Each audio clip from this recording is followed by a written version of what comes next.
ነሐሴ 7 ቀን እመቤታችን ቅድስት ድንግል ማርያም በሐና ማኅፀን የተጸነሰችበት ዕለት ነው ዛሬ የምናከብረው ማለት ነው። እመቤታችን ድኅነት የሆነችው እመቤታችን በአምላክ ሕሊና ታስባ ትኖር የነበረው እመቤታችን ቅድስት ድንግል ማርያም በዚህ ዕለት ነው የተጸነሰችውና ከዓመታት ሁሉ በተለየ መልኩ ከ33 በዓላት አንዱ ነሐሴ 7 ቀን ነው ማለት ነው። ነሐሴ 7 የግዝት በዓል ነው። እመቤታችን የተጸነሰችበት ዕለት ነው ማለት ነው። በስመ አብ ወወልድ ወመንፈስ ቅዱስ አሐዱ አምላክ። እግዚአብሔር አምላክ ያከበራችሁ በአርአያው በአምሳሉ ፈጥሮ ልጆቹ ለመባል የታደላችሁ እና ዕድላችሁን ተጠቅማችሁ ደግሞ የእግዚአብሔር ልጆች የሆናችሁ በልዩ ልዩ ማዕረግና እውቀት ዕድሜ ያላችሁ የእግዚአብሔር ልጆች ሁላችሁ አባቶችና እናቶች፣ ወንድሞችና እህቶች እግዚአብሔር በምሕረቱና በቸርነቱ የድኅነታችን ምክንያት ለሆነችው ለእመቤታችን ለቅድስት ድንግል ማርያም የጽንሰቷ ዕለት በሰላም እንኳን አደረሳችሁ። ለዚህ ዕለት ያደረሰን አምላክ ክብር ምስጋና ይግባው።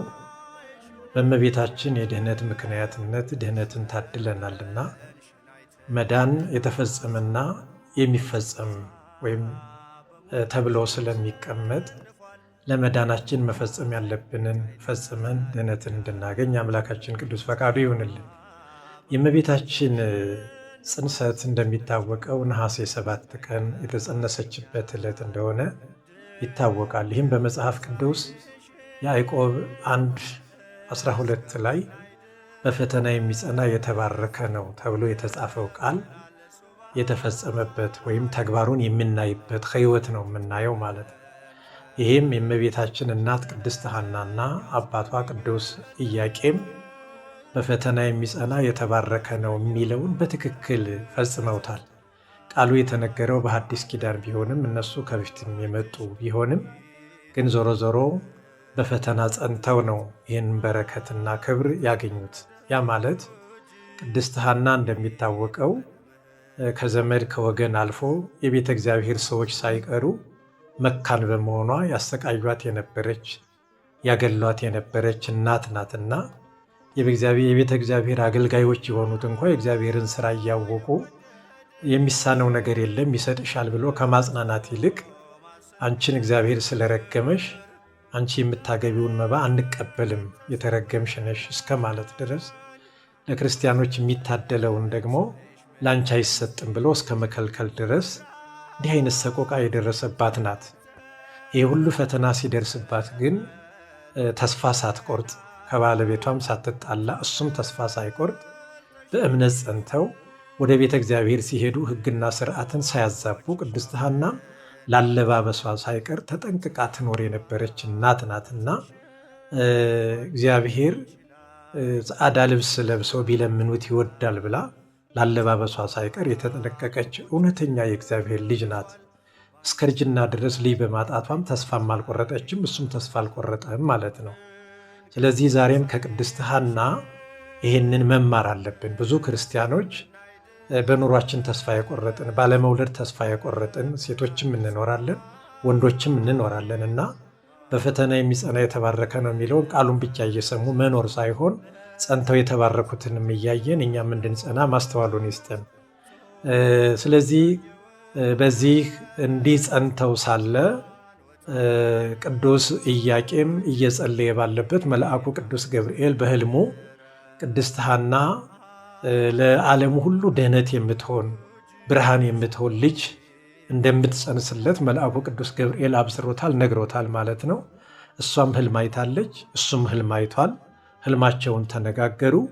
መጽሐፍ እንዳለ ሕግ በሆነ ሩካቤ ነሐሴ 7 ቀን እመቤታችንን ጸነሱ ማለት ነው። ባጭሩ ሕግ በሆነ ሩካቤ ማለት በልቶ ጠጥቶ በፈቲው ጾር ተፈትኖ ብቻ የሚደረግ ያይደለ፣ ካገኙት ሴት ካገኙት ወንድ ጋራ በመውደቅ ያይደለ፣ አንድ ለአንድ ለመጽናት አጽዋማትን በዓላትን በመጠበቅ በጾምና በመጸለይ የሚደረግ ማለት ነው። የተባረከ ዘር እግዚአብሔር እንዲሰጥ አስተውሎና በጸሎት ሆኖ ዘር ለመተካት ብቻ የሚደረግ ሩካቤ ነው። ሕግ የሆነ ሩካቤ በእግዚአብሔር የተፈቀደ ለመኝታቸውም ርኩሰት የለበትም እንዳለ ቃሉ ማለት ነውና በዚያ ልክ መንገድ የተደረገ ነው። ስለዚህ ነሐሴ 7 ቀን በጾም አይደረግም ስንል ያን ጊዜ ፍልሰታ ጾም አልነበረም። ከዚያ በኋላ እሷ በ64 ዓመቷ ካረፈችና አስከሬኗን እግዚአብሔርን ለምነው ሐዋርያት አግኝተው ከቀበሩ ኋላም ደግሞ እርገቷን ካዩ በኋላ ነው ጾም ተደርጎ አሁን የተቀመረው ፍልሰታና ያን ጊዜ ጾም ስላልነበረ ነሐሴ 7 ቀን በጾም አይደረግም ስንል ያን ጊዜ ፍልሰታ ጾም አልነበረም። ከዚያ በኋላ እሷ በ64 ዓመቷ ካረፈችና አስከሬኗን እግዚአብሔርን ለምነው ሐዋርያት አግኝተው ከቀበሩ ኋላም ደግሞ እርገቷን ካዩ በኋላ ነው ጾም ተደርጎ አሁን የተቀመረው ፍልሰታና ያን ጊዜ ጾም ስላልነበረ ነሐሴ 7 ቀን እመቤታችን ቅድስት ድንግል ማርያም በሐና ማኅፀን የተጸነሰችበት ዕለት ነው ዛሬ የምናከብረው ማለት ነው። ስለዚህ እመቤታችን ከቅድስት ሐና በዚህ ዕለት ተጸንሳ ገና በማኅፀን ሆና ሕሙም እየፈወሰች ዕውር እያበራች ደግሞም ነፍሰ ጡር ሆና ሐና ዕውር አበራች ሙት አነሳች በሚል ብዙ ፈተና ደርሶባታል። ነፍሰ ጡር ሆናም ተሰዳለች ማለት ነው፣ ተፈናቅላለች ማለት ነው።